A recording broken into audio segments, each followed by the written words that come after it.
Good afternoon. Hopefully everyone had a beautiful Christmas. Hopefully everyone celebrated the holiday with a nice one, a special friend, family, or whoever. Feels good coming off a victory as well. I think our guys did a heck of a job of finding a way to finish the game. The thing that we're focused on right now is making sure that we're cleaning up all the little things moving forward. So fundamentally, we can play our best ball going into the playoffs. With that said, I'm all ears. Coach, how valuable has Jerick McKinnon been to you this year and all he's done in recent weeks? Jerick has been very valuable. Obviously, it's always good, especially, for Pat, when he's looking downfield to make that big play, and then if nothing's there, he has an opportunity to dump it off to Jerick. Jerick's doing a great job, not only as a receiver, he's doing a great job in pass protection, picking up the necessary blitz when they're coming. On top of that, he's doing a heck of a job in the run game. And then something that doesn't get talked about enough, and I know I keep discussing it, is his leadership. He provides outstanding leadership in that room to those guys. And he's just like having a coach, an additional coach on the field. When y'all go back and watch the film, what's the reaction when you see these pancake blocks that Trey Smith does, Creed? How do y'all react inside those rooms when you see that? Well, I probably can't get too excited here right now and put it on full display, but I'm old school. Anytime you see something like that, you can't help but get excited.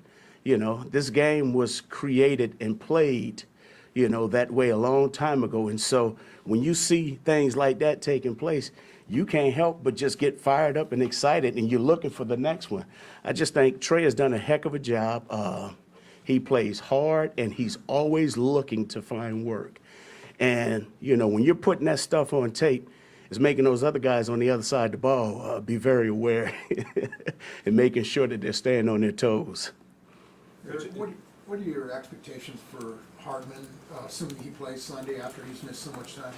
The biggest thing with McCole is making sure that he's getting back in the groove.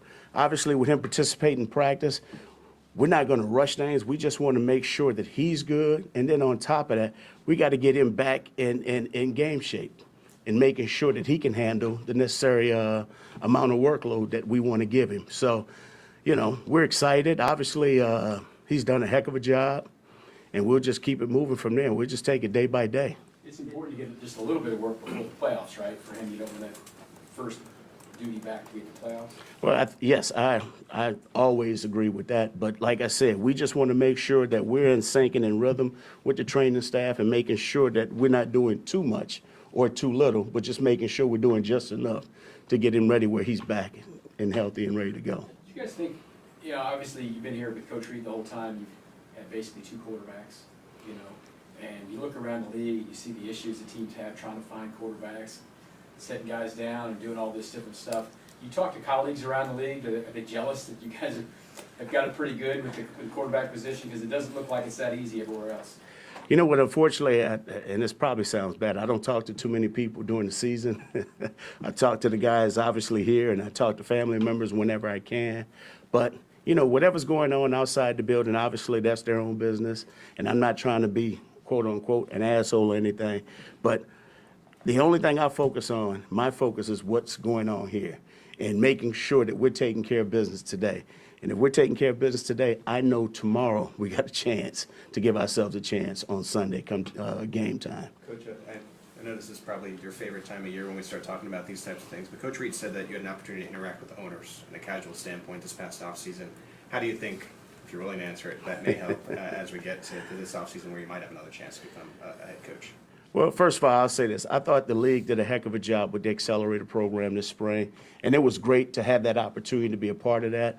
Obviously, it was a number of coaches and a number of personnel people, and it was a great experience. I thought it went well, but right now, that took place in the spring, and I'm where my feet are. The only thing I can control is today, and it's situational football day. It's third down day, so we got to make sure we get back on track. Eric, with the coaching change in Denver, Andy was talking about kind of being ready for anything. What does that mean for you? You feel like there's going to be a whole lot that maybe they do that you haven't seen before? Well, I'll say this. Defensively, they've done a hell of a job all year long.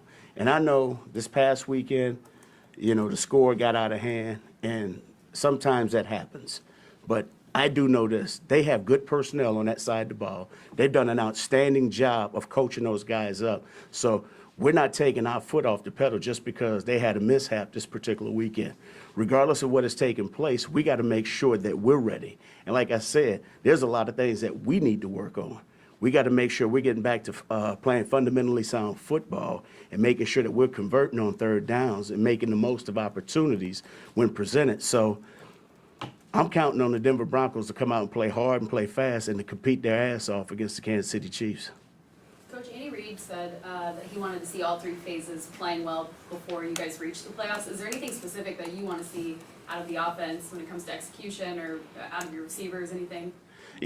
Put it this way, I want to see our O-line play a complete game up front, and I know it's not anything that's going to ever be perfect. I want to see the receivers go out there and play sound football, catch every pass, also participate in the run game and getting blocks downfield. I want to see the running backs taking care of the football, reading everything properly. I want to see Pat making all the particular reads and making sure his footwork is good in the pocket. So I want to see these guys play a complete game. I want them to be at their best because we know, do not get me wrong, the regular season is very, very important.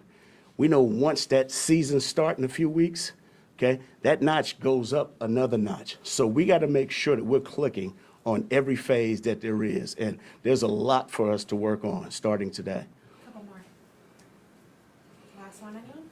Okay, let's go. All right, thank you, guys. And Coach,